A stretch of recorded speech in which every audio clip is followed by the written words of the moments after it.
Hello viewers, this is algo Bangla 29। আজকে আমরা she- আজকে আমরা শিখব হচ্ছে বাবল শট। তাহলে বাবল শট সম্পর্কে আমরা প্রথমে একটু জেনে আসি যে বাবল শট জিনিসটা কি।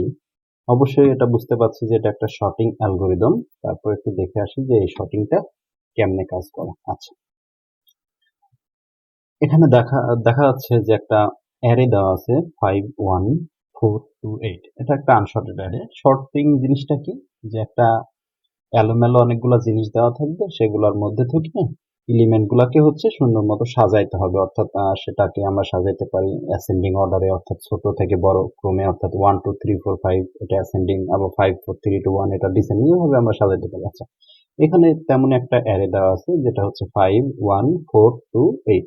তাহলে এটাকে আমরা কেমনে সাজাইতে পাচ্ছি? বাবল শটের কাজটা কি? সেটা হচ্ছে পাশাপাশি দুইটা এলিমেন্টকে অ্যারে থেকে নেবে এবং তাদের মধ্যে কম্পেয়ার করবে যে কোনটা বড় এবং কোনটা ছোট। আমরা শর্টিং এর ক্ষেত্রে কি দেখি যে অ্যাসেন্ডিং অর্ডারে যখন সাজানো থাকে এলিমেন্ট গুলো কেমনে থাকে, যে প্রথমে থাকে ছোট এলিমেন্ট, তারপরে থাকে বড়, তারপরে থাকে আরো বড়, এভাবে যেমন 1 2 3 4 5 মানে বড় বড় করে থাকে, সেভাবে থাকবে। অর্থাৎ দ্বিতীয় এলিমেন্টটা অলওয়েজ প্রথম এলিমেন্টের থেকে কি হবে, বড় হবে। তাহলে এখানে দেখা যাচ্ছে যে 5 এবং 1 আছে, তাহলে দ্বিতীয় এলিমেন্টটা অর্থাৎ 1 5 এর থেকে ছোট। তাহলে এই দুটা কি হবে, এক্সচেঞ্জ হবে, অর্থাৎ সোয়াপ হবে দুইটার মধ্যে। অর্থাৎ 1টা চলে আসবে সামনে এবং 5টা চলে যাবে পরে, এবং পরের গুলা সেম এজ থাকবে 4 to 8। দেন এই দুইটার মধ্যে আবার কম্পেয়ার হবে 5 এবং 4, যে কোনটা বড় কোনটা ছোট। তাহলে আমরা এখানে দেখতে পাচ্ছি যে 5টা বড় 4 এর থেকে, কিন্তু 5 এর থাকার কথা কোথায়, 4 এর পরে, কিন্তু 4টা আছে 5 এর পরে, সে কারণে এই দুইটাও সোয়াপ হবে। অর্থাৎ 4টা সামনে চলে আসলো, 5টা পরে চলে গেল। দেন এই দুটার মধ্যে কম্পেয়ার হবে 5 এবং 2, কোনটা বড় কোনটা ছোট। এই দুটাও রং অর্ডারে আছে, তাহলে কি হবে, সোয়াপ হবে, 2 সামনে আসবে 5 পরে চলে যাবে। দেন কম্পেয়ার করবে 5 এবং 8, অবশ্যই 5 এর থেকে 8 বড়, তাহলে কোনো সমস্যা নাই, এটা সেম থাকবে, যে 1, এই যে এই লাইন এবং এই লাইন সেম, যে 1 4 2 5 8। এটা হচ্ছে একবার লুপ চলার ফলে এই কাজটা হয়েছে। এরকম যতগুলো এলিমেন্ট থাকবে ততবার যখন এভাবে সোয়াপিং হতে থাকবে, দেন আমরা এই যে ফাইনাল এটা পাবো যে 1 2 4 5 8। এটা এটা একটি শর্টেড অ্যারে। ঠিক আছে, একটু দেখে নেবেন।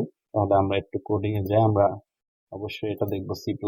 এখানে একটু লেখা আছে যে পরীক্ষায় যদি ডেফিনেশন বা আসে যে বাবল শর্ট কি, এগুলা কিভাবে কাজ করে, এখানে সেটা একটু লেখা আছে। ঠিক আছে, একটু দেখে নেবেন। একই কথা যেটা আগে বললাম সেটাই লেখা আছে। আচ্ছা, তাহলে প্রথমে আমাদের হচ্ছে একটা অ্যারে ইনপুট নিতে হবে, সে কারণে আমরা অ্যারে সাইজটা ডিক্লেয়ার করে দিলাম যে অ্যারে n সাইজের একটা অ্যারে নেব। ঠিক আছে, দেন অ্যারেটা এখন ডিক্লেয়ার করছি।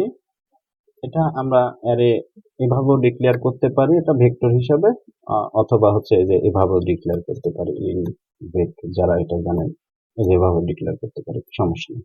আচ্ছা, এখন অ্যারেটা হচ্ছে ইনপুট নেওয়া লাগবে। আমরা n পর্যন্ত লুপ চালিয়ে অ্যারেটা হচ্ছে ইনপুট নিয়ে নেব, যে ইউজারের থেকে ইউজার কোনগুলা ইনপুট হিসাবে দিতে যাচ্ছে সেগুলো আমরা ইনপুট নিয়ে নিলাম। তাহলে এখন আমাদের কাজ কি, যে এখানে যেটা দেখলাম যে পাশাপাশি দুইটা এলিমেন্ট নিয়ে কাজ, যে পাশাপাশি দুইটা এলিমেন্ট তুলনা করতে হবে অ্যারে থেকে। তাহলে পাশাপাশি দুইটা এলিমেন্ট কেমনে পাইতে পারি আমরা, এটা আমরা ফর লুপ চালাই, সিম্পলি পাইতে পারি।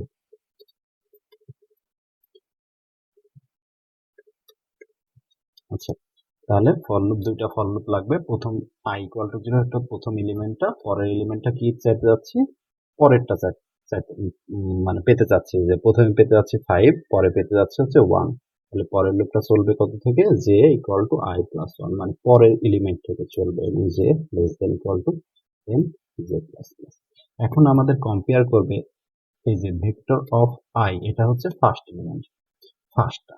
ঠিক আছে, আর ভেক্টর অফ জে এটা হচ্ছে আমাদের বোঝাচ্ছে সেকেন্ড এলিমেন্ট এটা বোঝাচ্ছে। ঠিক আছে, তাহলে আমাদের এই দুটার মধ্যে কম্পেয়ার করতে হবে। কেমনে কম্পেয়ার করতে হবে, আমরা জানি শর্টিং এর ক্ষেত্রে যে অ্যাসেন্ডিং অর্ডারে শর্টিং না কেমন হয়, 1 2 3 4 5 এভাবে আর কি থাকবে এলিমেন্ট গুলা, যে প্রথমে থাকবে ছোট এলিমেন্ট। তাহলে আমরা দেখব দ্বিতীয় এলিমেন্ট বড় হলে কোনো সমস্যা নাই, কিন্তু প্রথম এলিমেন্ট যদি বড় হয়ে যায়, যে প্রথম এলিমেন্টটা কি বড় কিনা, যে দ্বিতীয় এলিমেন্ট থেকে, জে এর থেকে কি প্রথমটা বড় কিনা।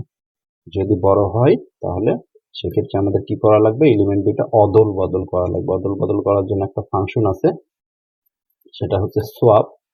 সোয়াপের মধ্যে দুইটা এলিমেন্ট দিয়ে দিলে তারা এক্সচেঞ্জ হয়ে যাবে নিজেদের মধ্যে। ঠিক আছে, এই হচ্ছে সিম্পল বাবল শট।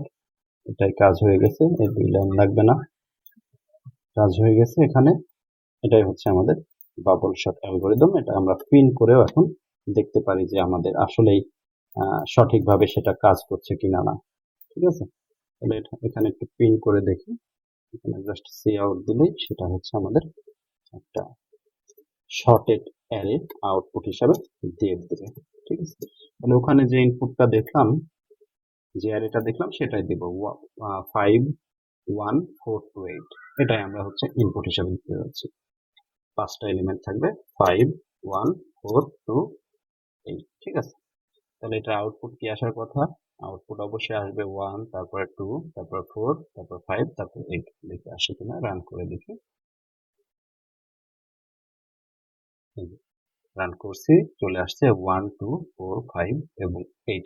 আমরা আরো কিছু ইনপুট এখানে নিতে পারি। আমরা নিতে পারি 5 1 4 2 3। তাহলে আউটপুট কি আসবে? 1 2 3 4 এবং 5। ঠিক আছে, সাজানো আকারে চলে আসবে। এটা হচ্ছে অ্যাসেন্ডিং অর্ডারে আমরা সাজাতে যাচ্ছি। তখন আমরা সেমটা কাজ যদি ডিসেন্ডিং অর্ডারে সাজাতে চাইতাম তাহলে এই কাজটাই হতো। এই ফর লুপটা জাস্ট হচ্ছে উল্টা ভাবে ইউজ করলে আমাদের হতো, যদি দ্বিতীয় এলিমেন্টটা যদি বড় হতো। ঠিক আছে, তাহলে উল্টা ভাবে ইউজ করলে আমাদের উল্টা হিসেবে প্রিন্ট হতো, এই যে 5 4 3 2 1। এভাবেও সাজাইতে পারি, অথবা অ্যাসেন্ডিং অর্ডার আগে যেটা দেখালাম যে 1 2 3 4 5 সেভাবে সাজাইতে পারি। আশা করি সবাই ভিডিওটা বুঝতে পারছেন। আর বাবল শটের ক্ষেত্রে হচ্ছে time complexity big O N square. এটা হচ্ছে এভারেজ কেস এবং ওর্স্ট কেসের ক্ষেত্রে। এভারেজ কেস আমরা কোনটাকে বলতে পারি, এই যে এটাকে আমরা এভারেজ কেস বলতে পারি, এলোমেলো আকারে যে কোনো ভাবে থাকতে পারে। আর ওর্স্ট কেস কোনটা থাকবে? ওর্স্ট কেস মানে হচ্ছে উল্টা ভাবে যদি দিতাম এটা সম্পূর্ণ, ধরেন 5 4 3 2 1, এটা যদি দিতাম তাহলে সেটা হচ্ছে আমাদের ওর্স্ট কেস। ঠিক আছে, এটা একটু রান করে দেখি। এই যে 1 2 3 4 5। ঠিক আছে, তাহলে ওর্স্ট কেসের টাইম কমপ্লেক্সিটি হতো big O N square, average কেসেরও time complexity big O N square. এবং যেটা বেস্ট কেস, অর্থাৎ অ্যারেটা যদি অলরেডি শর্টেড অবস্থায় থাকে, ধরেন এইভাবে আছে 1 2 3 4 5, এটাকেই বললো যে অ্যাসেন্ডিং অর্ডারে শর্ট করো, দেন সেক্ষেত্রে টাইম কমপ্লেক্সিটি হচ্ছে বিগ ও এন।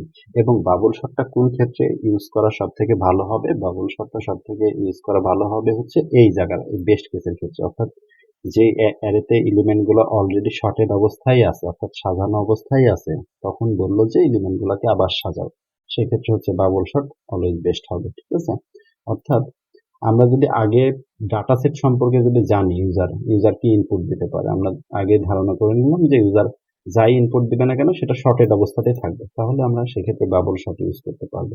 তাছাড়া অন্য শর্টিং গুলা আমাদের ইউজ করা বেশি ভালো হবে। এক্ষেত্রে স্পেস কমপ্লেক্সিটি হচ্ছে বিগ ও 1। আচ্ছা, টাইম কমপ্লেক্সিটি হিসাবটা কেমনে আসলো? এখানে দুইটা লুপ চলছে। ঠিক আছে, দুইটা লুপ চলছে, দুইটাই হচ্ছে এন এন পর্যন্ত। তাহলে টাইম কমপ্লেক্সিটি হবে কত? এন কস এন, অর্থাৎ বিগ ও এন স্কোয়ার। ঠিক আছে, আশা করি ভিডিওটা বুঝতে পারছেন। যদি কেউ বুঝতে না পারেন তাহলে অবশ্যই কমেন্ট করে জানাবেন, এবং কোনো সাজেশন থাকলে সেটাও জানাবেন। Thank you everyone, this is Algo Bangla 29। Thank you.